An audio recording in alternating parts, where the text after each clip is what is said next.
नमस्कार शेतकरी मित्रांनो, मी दीपक जाधव, झोपूळ, तालुका चांदवड, जिल्हा नाशिक. तर बघा, आज विषय असा आहे की कांद्याच्या संदर्भात चांदवड तालुक्यामध्ये सर्वपक्षीय नेत्यांकडून जे चांदवडला आंदोलन चालू आहे त्या संदर्भात आज हा मी व्हिडिओ त्या ठिकाणी बनवतो.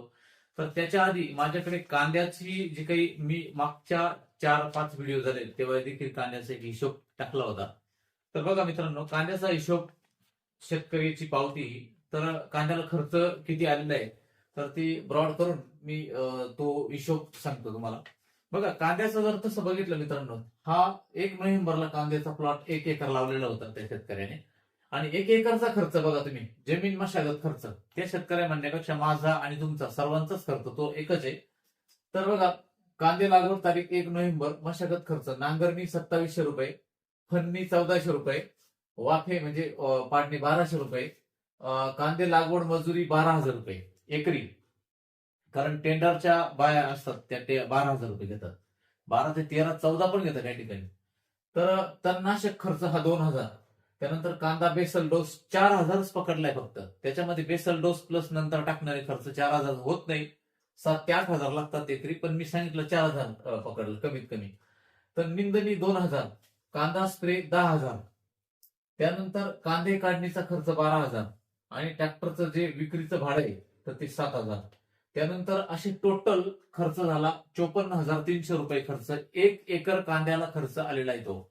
त्यानंतर आता जो माल निघाला, माल विक्री तपशील या ठिकाणी दिलाय. एक ट्रॅक्टर पहिला ट्रॅक्टर विकला 22 क्विंटलचा शेतकऱ्याने, तर त्याला 1,100 रुपये भाव गेला, 24,200 रुपये आले. त्यानंतर दुसरा ट्रॅक्टर विकला 23 क्विंटल कांदे, 1,050 रुपये गेला, त्याला 24,150 रुपये आले. आणि उरलेले कांदे एक पिकअप 16 क्विंटलची विकली तर 950 रुपये गेली, तर 15,200 रुपये आले. असे टोटल त्याला आले कांद्याचे 63,550 रुपये आले कांद्याचे. तर नफा 63,550 हा झाला. त्याच्यामध्ये हा जो खर्च झालेला आहे वरचा 54,300, तर 9,250 रुपये शेतकऱ्याला उरले. तर त्याच्यामध्ये त्याचे बाहेर, त्या शेतकऱ्यांना घरची ही झाली बाहेरची मजुरी, पण जे काही औषध मारायची मजुरी, बाऱ्याची मजुरी आणि काही निंदायची जे काही घरचे जे घरी घरी जे कामं केले ते 9,000 रुपये खर्च आला. अंतिम शेतकऱ्याला फक्त 250 रुपये उरले. मग सांगा, अशा शेतकऱ्याने त्याच्या मुलीचे लग्न कसे करायचे? शेतकऱ्याला काही हौसमौस असते की नाही? आणि त्याच्या वेळेस मात्र त्या शेतकऱ्याला काहीच नाही का, हा एक भाग त्या समोर येतो. आणि यंदा हे कांदे 1,100-1,200 रुपये गेले. जर 800-900 रुपये जर गेले तर घरातून पैसे घालावे लागतात. आणि 600-700 रुपये कांदे विकताय. 2-4 महिन्यापासून कांदे फुकट विकले शेतकऱ्यांनी, कुठलाही ना नफा ना तोटा.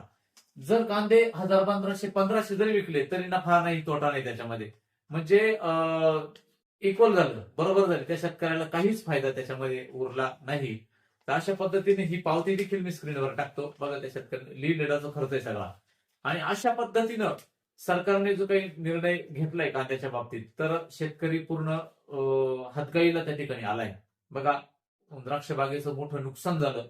आज फक्त एक 20-25% शेतकऱ्यांना द्राक्षाचे पैसे झाले, बाकी सगळे द्राक्ष बाग उभे. तर मकाचं देखील अतिशय वाईट झालं. मक्याचं म्हणजे 1,200-1,500 रुपये मका ही 2,500च्या पुढे गेली तर परवडते. सोयाबीन जे आहे, सोयाबीन 7,000 ते 8,000 रुपये क्विंटल असेल तर सोयाबीन परवडतं, कारण ते 4-5-6 क्विंटल निघतं आणि ते परवडत नाही. अशा ह्या 3-4 पिकांची पूर्ण वाट लागली आपल्याकडे. आणि सरकारचं जे काही धोरण आहे फक्त शहरी लोकांना पोचण्याचं धोरण आहे सरकारचं. बघा मित्रांनो, आज जर बघितलं तर चांदवडला सर्वपक्षीय नेते, सगळे जे पक्ष आहे चांदवडचे, त्यांनी आमरण उपोषण त्या ठिकाणी चालू केलंय. स्क्रीनवर बघा, ते उपोषणाला आज 2रा-3रा दिवस चालू झाला. तर उद्या रास्ता रोको आंदोलन देखील आहे, त्या ठिकाणी सर्व शेतकऱ्यांनी यायचंय. तर आजच्या चांदवड तालुक्याचे जे काही आमदार आहे राहुल दादा, ते आज कृषी मंत्र्यांना देखील दिल्लीत शिष्टमंडळ भेटलं. आपल्याला या कुठल्या पक्षाला नावाने ठेवायचे, चांदवड तालुक्यामध्ये सर्व पक्षीय नेते आंदोलन करताय. तालुक्याचे आमदार राहुल दादा देखील आज कृषी मंत्र्यांना भेटले. परंतु मित्रांनो बघा, वेळ झाला या गोष्टीला, कारण लोकांचे कांदे विकून गेले. आज 50% लोक कांदे संपले त्यांच्याकडचे आणि काहीच झालं नाही त्यांना, शेतकऱ्यांना. बघा, त्यामुळे त्या शेतकऱ्यांनी जगायचं कसं हा एक प्रश्न आहे मोठा. फार म्हणजे भयानक परिस्थिती आहे. तर मित्रांनो, अशा परिस्थितीमध्ये सरकारने निवडणुकीपूर्वी जी काही लाडकी बहीण योजना आणली होती, त्या लाडकी बहीण योजनेचा तोटा इतका झाला तर त्या शेतकऱ्याकडे मजूर देखील कामाला येत नाही. इतकी भयानक परिस्थिती शेतकऱ्याची झाली आहे. तो मजूर कामाला येत नाही आणि त्या लाडकी बहीण योजनेमुळे सरकार व काही 70,000 करोड रुपये त्या लाडकी बहीण योजनेचे जातात, तेवढे पेंडिंग करावे लागतात. त्यामुळे शेतकऱ्याला दिलेले जे काही गोष्टी होत्या त्या बघा, लिस्ट आहे माझ्याकडे. तर त्याच्यामध्ये जे काही फळबाग अनुदान योजना होती, पांडुरंग फुंडकर योजना, या फळबाग अनुदान योजनेच्या लागवडी झाल्या, डाळिंब तर माझं झालंय, पण त्याचं अनुदान काही आलं नाही अजून. आणि नंतर बघा, कृषी यंत्रसामग्री, ट्रॅक्टर, अवजारे, जे मागच्या दिवाळीच्या पिरियडमध्ये जे काही लोकांनी खूप ट्रॅक्टर, मला तर वाटतं एकाच गावात 20-20, 25-25 ट्रॅक्टर आले. यंत्रसामुग्री, रोटावेटर, फन, नागर आणि सगळ्या प्रकारची जी काही अवजारे ती शेतकऱ्यांनी घेतली, परंतु त्या कर्ज काढून शेतकऱ्यांनी ते पैसे भरले हप्ते. आता बँक लोन चढून घेतलं आणि त्याला येणारा जो काही निधी आहे तो सरकार त्या ठिकाणी देत नाही. ते पैसे काही अजून आलेले नाही. त्यानंतर शासनाच्या पंचायत समिती योजनेतून जो गोठा प्रकार असतो गायींकरता, त्या गोठ्याचे बांधकाम होऊन 2-2 वर्ष झाले, अजून मात्र माझा तयार आहे आणि गावात बऱ्याच ठिकाणी, तर त्या गोठ्याचे पैसे कुणालाही आले नाही. तर मित्रांनो, दुसरी म्हणजे घरकुल योजना, जे बेघर लोकांना जी काही घरकुल योजना असते, तर या घरकुल योजनेमध्ये जे काही घरकुल बांधून झाले पण त्याचे हप्ते अजून त्या ठिकाणी आलेले नाही. नंतर विहीर योजना आहे. आता त्या विहिरी झाल्या, ते विहिरीचे मजूर कन्स्ट्रक्शन जे घेतं त्याला पैसे देखील शेतकऱ्यांनी दिले, मात्र त्याचे हप्ते बरेच शेतकऱ्यांना अजून आलेलेच नाही. त्यानंतर अण्णासाहेब पाटील जी काही योजना आहे मराठा समाजाकरता, तर त्या अण्णासाहेब पाटील योजनेचे हप्ते 2-2, 3-3 हप्ते त्या ठिकाणी थकलेले. आणि जे रोडचे कामं चालू आहे आता आपल्याकडे, तर ते ह्या रोडच्या कामांचं जे काही 6 महिन्यात जे काम पूर्ण व्हायचंय ते काम 2-2 वर्षापासून चालू आहे. आणि त्या रोडच्या कामामुळे अनेक अपघात देखील झाले. एका बाजूने एक पट्टा चालू आहे, 2 वाहन जर आले तर कसं क्रॉस करायचं अशी परिस्थिती शेतकऱ्यांना त्या ठिकाणी आहे.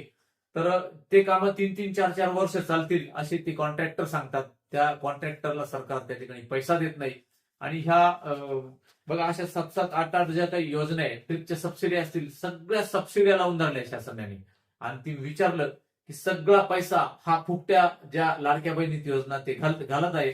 तर ह्या योजना तात्काळ बंद कराव्या, कारण शेतकऱ्याला जे काही तुम्ही ज्या गोष्टी देतात, कोरोनाच्या काळामध्ये फक्त शेतीनेच अर्थव्यवस्था आपली सुधारवली होती, लक्षात सगळ्यांना माहिती आहे. परंतु ती शेतीच आज जर संकटात असेल तर सरकारचा उपयोग नाही. आता नाशिक जिल्ह्यात आंदोलन चालू आहे, उपोषणाला लोक बसलेले आहेत. अध्यक्ष महोदय, कांद्याचे दर 600-700 रुपयावर खाली आलेले आहेत. बघेल सरांना देखील आम्ही निवडून दिले का, तर कांद्याचा प्रश्न आहे.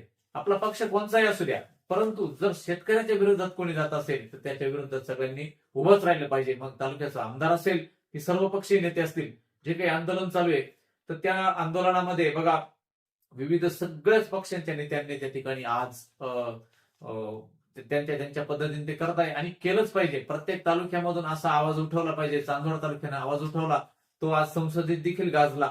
आणि तसं जर बघितलं तर नाशिक जिल्हा अतिशय मेजर कांदा पीक उत्पन्न घेतो. खरी आर्थिक समृद्धता कांद्यामुळे येते आणि त्या कांद्यामुळेच आज शेतकऱ्यांना खड्ड्यात घालण्याची वेळ त्या ठिकाणी सरकारने आणली आहे. तर बघा, ह्या दोन्ही गोष्टी सांगितल्या मी आज. सगळ्या या लाडक्या बहीण योजनेमुळे इतका पैसा सरकारचा जातोय, त्यामुळे सगळे कामं शेतकऱ्यांचे थांबले. 2-2, 2.5 वर्ष झाले तरी ते लोकांना त्याचे अनुदानाचे पैसे त्या ठिकाणी भेटत नाही आज. आणि अशा योजना आता परत एक लालूच दाखवली, ते म्हणजे कर्जमाफीची जी काही गोष्ट सरकारने सांगितली. तर मित्रांनो, कर्जमाफ होतं की नाही, परंतु आता शेतकरी मात्र त्या ठिकाणी कर्जाच्या खाईत पुन्हा एकदा डुबणार आहे.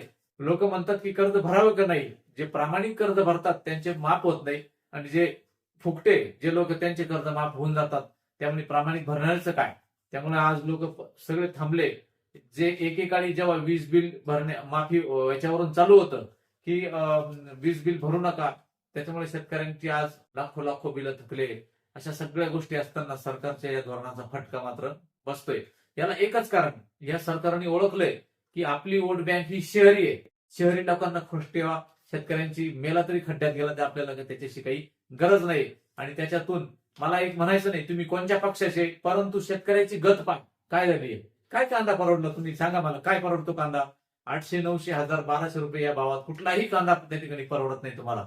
आणि अशा परिस्थितीमध्ये जे काही आंदोलन आज चालू आहे त्याच्यात सगळ्या शेतकऱ्यांनी सक्रिय सहभाग घ्या. अन्यथा या सरकारला पुढच्या ज्या येणाऱ्या जिल्हा परिषदेच्या निवडणुका याच्यामध्ये झटका बसल्याशिवाय राहणार नाही. मी हे 100% गॅरंटी देऊन सांगतो. कारण मित्रांनो बघा, अशा पद्धतीनं जर होत असेल, शेतकरी जर हात घ्यायला येत असेल, तर आपल्याला सरकार कुठलं आहे, कोणत्या पक्षाचं आहे, भाजपचं आहे, राष्ट्रवादी काँग्रेसचे की काँग्रेसचे का शिवसेनेचे, आपला त्याच्याशी काहीही गरज नाही. मात्र सरकारने अशा पद्धतीनं जर शेतकऱ्यांशी जर खेळ केला तर शेतकरी पुन्हा एकदा त्या ठिकाणी मात्र सरकारला धडा शिकवल्याशिवाय त्या ठिकाणी राहणार नाही. कारण शेतकऱ्यांनी जेव्हा ठरवलं त्या ठिकाणी उलथापालथ त्या ठिकाणी होऊ शकते.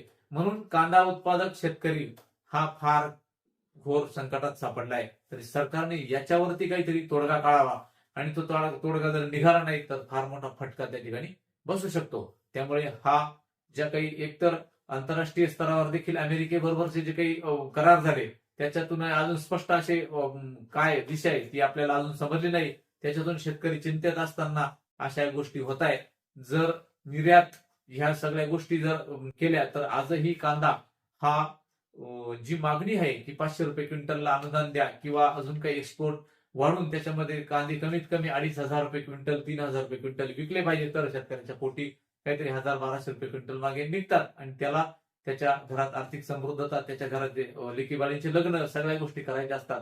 परंतु असं झाल्यानंतर तो काय करेल हा मोठा प्रश्न आहे.